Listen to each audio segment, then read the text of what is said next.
మాంసము, మాంసపు కృతులు, కందిపప్పు ఎక్కువ తిన్నా ప్రమాదమే.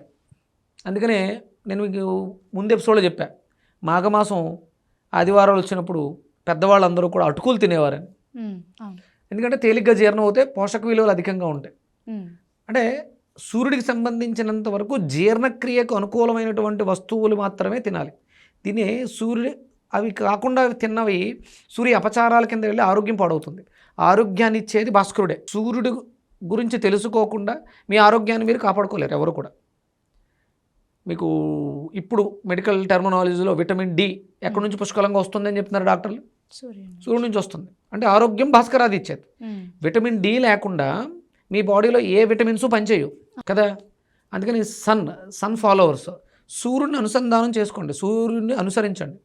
మీ ఆరోగ్యాలు మెరుగుపరుచుకోవాలనుకుంటే మీరు వెజిటేరియన్స్ అయినా నాన్ వెజిటేరియన్స్ అయినా ఎవరైనా సరే, ఒకవేళ మాంసాహారులు అయితే మాంసం తినకూడదు, వెజిటేరియన్స్ అయితే మాంసపు కృతులు ఉన్నటువంటి ఆహారం తినకూడదు.